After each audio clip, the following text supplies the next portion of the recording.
৫ August Sheikh হাসিনার পালিয়ে যাওয়ার পরপরই পুলিশের নির্বিচার গুলিতে যাত্রাবাড়ী এলাকা পরিণত হয় মৃত্যুকূপে।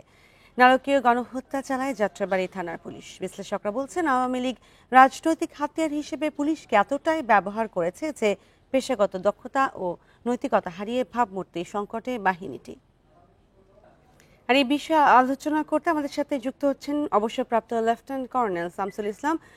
শামসুল ইসলাম, আপনাকে স্বাগত।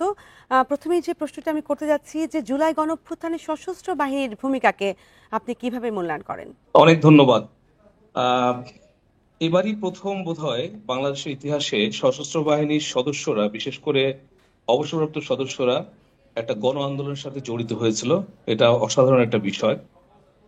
তো এটার প্রধান কারণ ছিল যে এই গত 15 বছরের ফ্যাসিস্ট শেখ হাসিনা সরকারের সবচেয়ে বড় টার্গেট বোধহয় ছিল সশস্ত্র বাহিনী।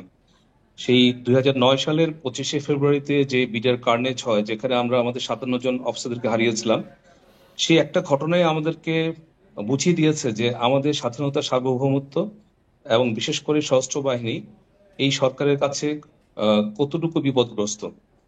এবং তার পরবর্তীতে সশস্ত্র বাহিনীকে নিপীড়ন করা হয়েছে, শয়ে শয়ে অফিসারদেরকে চাকরিচ্যুত করা হয়েছে এবং পুরা বাহিনীটাকে শেখ হাসিনার সরকার তার নিজের এবং ইন্ডিয়ার অধীনে নিয়ে এসেছে। তো সেই কারণে আমাদের সবার মধ্যে অনেক ক্ষোভ ছিল, আমাদের মধ্যে অনেক ফ্রাস্ট্রেশন ছিল। এবং যার ফলশ্রুতিতে যখন এই ছাত্রদের আন্দোলন গড়ে ওঠে, সশস্ত্র বাহিনীর সদস্যরা প্রথম থেকেই আন্দোলনে জড়িত হয়ে যায়। আপনাদের মনে আছে বোধহয়, মিরপুর ডিওএইচএস এ এবং অন্যান্য ডিওএইচএস গুলোতে অনেক বড় বড় মিছিল হয়েছিল, যেটা অভূতপূর্ব। তারপরে 4 তারিখে একটা আমরা রিটায়ার্ড অফিসাররা, সিনিয়র অফিসাররা মিলে আমরা একটা প্রেস কনফারেন্স করলাম। আমি অনেক গর্ব করে বলতে পারি যে আমি এই প্রেস কনফারেন্সটার আয়োজনে একজন সম্মুখ সারি যোদ্ধা ছিলাম। যেটা আমরা রাওয়াকে রীতিমতো আমরা গোপনে গিয়ে রাওয়া জানতোই না, বিকজ তখন রাওয়া কিন্তু আমাদের কন্ট্রোলে ছিল না, আমরা দখল করেই সেই প্রেস কনফারেন্সটা করি। এটা একটা মেসেজ দিয়েছিল পুরো দেশের জাতির কাছে যে সশস্ত্র বাহিনীর সদস্যরা আপনাদের সাথে আছে, অ্যাজ ওয়েল অ্যাজ আমরা একটা স্ট্রং মেসেজ দিয়েছিলাম আমাদের সার্ভিং অফিসারদেরকে এবং সৈনিকদেরকে, তারা যেন জনগণের বিপক্ষে না যায়। তো এটারই একটা ফলশ্রুতিতে সশস্ত্র বাহিনী 3 তারিখ বা 4 তারিখের পর থেকে কিন্তু তারা আর জনগণের বিপক্ষে যায় নাই।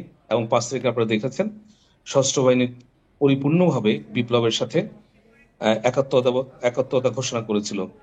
এবং যেই কারণে আমরা এই হাসিনা সরকারকে আমরা ফল করতে পেরেছিলাম। তো এটা অসাধারণ একটা জিনিস, নজিরবিহীন একটা জিনিস যে সশস্ত্র বাহিনীর সদস্যরা, যারা সাধারণত এই সমস্ত গণ আন্দোলনের সাথে 5 আগস্ট শেখ হাসিনাকে ক্ষমতা ছাড়তে রাজি করানোর পেছনে সশস্ত্র বাহিনীর ভূমিকা ছিল বলে জানা যায়। এই বিষয়ে আপনার মন্তব্য কি? এটা তো অবশ্যই, বিকজ সশস্ত্র বাহিনী বাই দিস টাইম, আপনারা যদি বাংলাদেশের ইতিহাস দেখে থাকেন, সশস্ত্র বাহিনী কিন্তু কখনোই জাতির বিপক্ষে যায় নাই, মানুষের বিপক্ষে যায় নাই। সেই 1990 সালের গণ আন্দোলনের সময়ও কিন্তু তখনকার জেনারেল নুরুদ্দিন খান ছিলেন সেনাপ্রধান, উনি ক্লিয়ারলি জেনারেল এরশাদকে বলে দিয়েছিলেন যে আমরা আর আপনাকে রক্ষা করতে পারছি না, বিকজ দেশের মানুষ আপনার বিপক্ষে চলে গেছে। ঠিক একইভাবে 5 তারিখে যখন সারা বাংলাদেশ ফুঁসে উঠলো এবং মানুষ গণভবনের দিকে রওনা করলো, তখন সশস্ত্র বাহিনী বা সেনাবাহিনী ক্লিয়ারলি শেখ হাসিনাকে বলে দিয়েছিল যে আপনার সময় শেষ এবং আপনাকে পদত্যাগ করতে হবে। So that's it. এখানে আসলে আমরা অনেক গল্প শুনি, বাট এটা ক্লিয়ার যে শুধু অ্যাকচুয়ালি 5 তারিখে নাই, 4 তারিখ থেকেই বলা হচ্ছিল যে এই আন্দোলন আসলে দমানো যাবে না। এবং যদিও পুলিশ তখনও শেখ হাসিনার হুকুম পালন করছিল, আস্তে আস্তে সেনাবাহিনী কিন্তু সরে যাচ্ছিল এবং এবং 5 তারিখে সকালবেলা সব ব্যারিকেড গুলো কিন্তু সরিয়ে দেয় সেনাবাহিনী।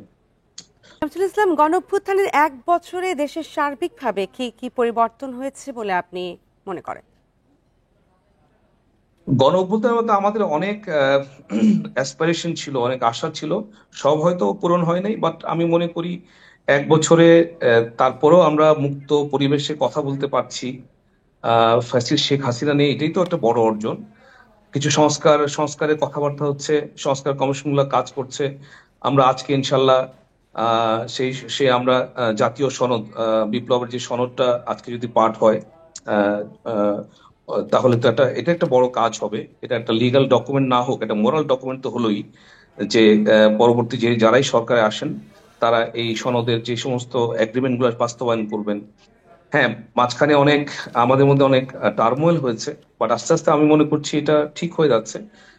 আমি আশাবাদী, আমি আশাবাদী মানুষ। আমি আশা করতে চাই যে আগামী কয়েক মাসের মধ্যে যদি একটা সুষ্ঠু নির্বাচন হয়, যে পলিটিক্যাল গভর্নমেন্ট আসবে, তাদের হাত ধরে দেশ একটা স্থিতিশীলতার দিকে যাবে। সো আমি আশাবাদী, আমি নৈরাশ্যবাদী নই। ধন্যবাদ আপনাকে আমাদের সাথে যুক্ত হওয়ার জন্য।